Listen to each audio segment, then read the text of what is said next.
let me be very, very, very clear. I'm going to say this once and only once. Spanish people do not, I repeat, do not have a lisp. Where is that coming from? If they paid me £1 or $1 every time somebody said to me, oh, I don't like the Spanish lisp, or look, the Spanish lisp, or I can hear the Spanish lisp.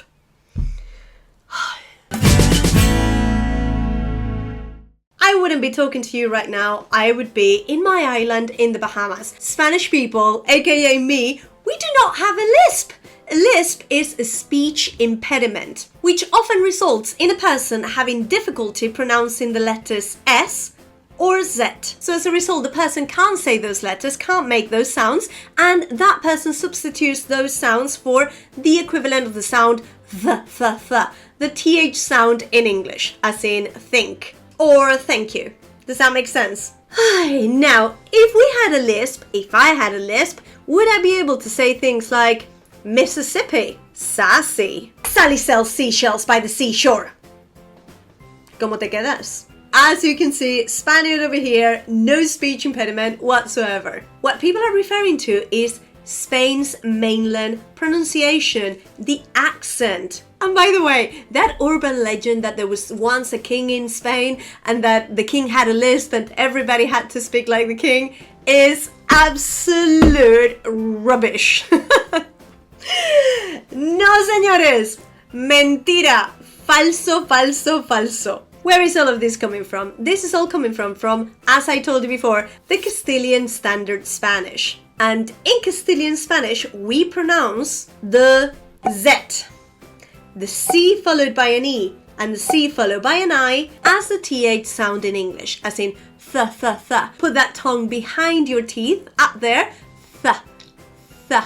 Okay? So, tha, tho, thu, the, thi. For example, the word corazón, heart, corazón, corazón de melón.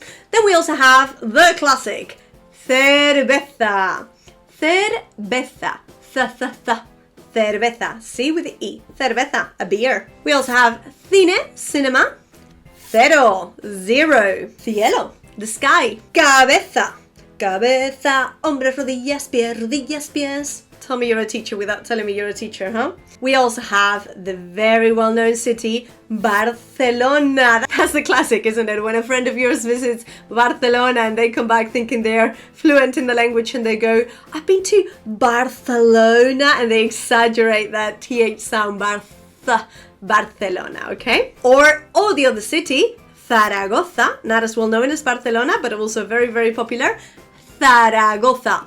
Zaragoza! Okay, Zaragoza. And of course, how do you say thank you in Spanish? Gracias. Gracias. Have you noticed how we finished that with an S? And I have no problem pronouncing that S. Gracias. Not to be confused with gracias. I know but that's another story. So as you may know, in Spain, we've got many types of accents within mainland and the Canary Islands and even the Balearic Islands as well. And outside of Spain, there are so many varieties of Spanish as well. So as you can see in this map over here, the dark blue area are the places where there's a distinction between the S and the th sound.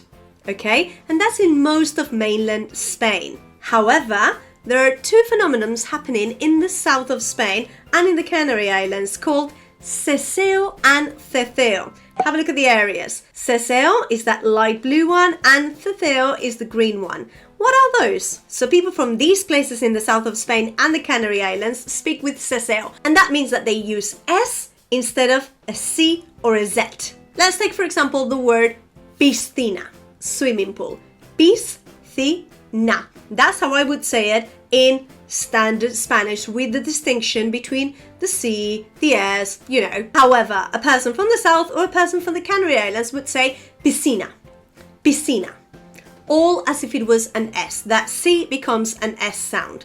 Does that make sense? Now, this is key and history plays a huge part in this because the fleet that went to the Americas, the colonizers, where did they depart from? Southern Spain and the Canary Islands. but mainly the ports in southern Spain, which means that those colonizers came from that region and spoke with the traditional soooo from that region, from that area, which is the reason why this soooo variety is the one that has traveled, look at this map now, to the rest of Latin America. And the other phenomenon that you could see in the map called ceceo has pretty much the same rules as soooo, but they pronounce the sound Z or C, as in your English TH sound, th, instead of the S. Example, somebody that speaks with ceceo, instead of saying casa, house, they would say caza. Vamos a caza. I hope I'm not. Oh, that was my best impression. Right, it's time for some examples now. Okay, so remember, the C and the E makes the sound th, always. The, thi. The Z with the A, the Z with the O, the Z with the U make exactly the same sound. Tha, tho, thu. As in, thank you. Remember that they're only followed by those letters, because if you have a C followed by an A or a C followed by you know or a U, it's not going to make the th sound anymore, it's going to make the ka, ko, ku. So that would be ka, ko, ku, the ka sound, okay? And what about the Z followed by an E and a Z followed by an I? It doesn't exist in our language. That's it. Ejemplos. Vamos a los ejemplos. Okay, la primera. How would you pronounce this one? I'm talking again Castilian Spanish. How would you pronounce it? Cepillo. Latin American, cepillo. Both are correct. You just need to think which variety of the language do you want to be speaking. Está. Dulce. Sweet. Dulce. Again, the other one would be dulce. Cebra. Centro. Cerdo. Cena. Cerca. This one is tricky. It's got two sounds in there. Cereza. Cereza. That one was tricky, so it was difícil. Difícil. How are you getting on? What about this one? Servicio. Servicio. Remember that the V's in Spanish are a B all the time. Servicio. Service. Servicio. Let's go for some more cities and areas. Barcelona, mentioned that one. My favorite part of Spain is Andalucía. Andalucía. But people from Andalucía don't normally say Andalucía, they say Andalucía. Andalucía. Oh, this one is tricky because it's got a CA and a CE. Remember what I told you? Calcetín. So you've got the K sound and then the calcetín, a sock. Calcetín. Again, the same with this one. This one is even more difficult. Calzoncillo. Calzoncillo.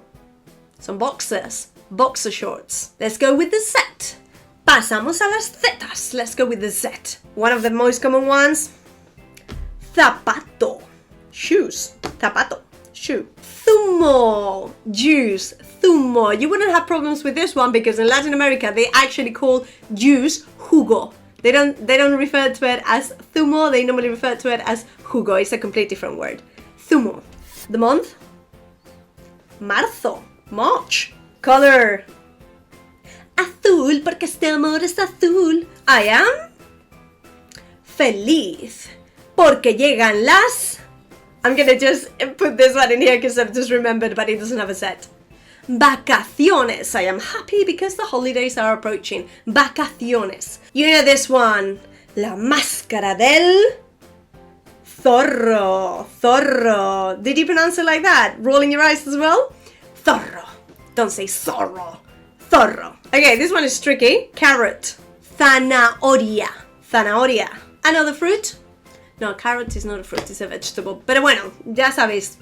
Same thing. Manzana. Apple. Manzana. Dance. Danza. A mug. Taza. No, I'm not dancing. I'm pointing at my arm. Brazo. Brazo. ¿Está? Azúcar. No, azúcar. Azúcar in Spain. Azúcar, South America. And that's all I had to say about the fact that Spanish people do not have a lisp. So please, don't say that to me. My heart breaks every time somebody says that to me.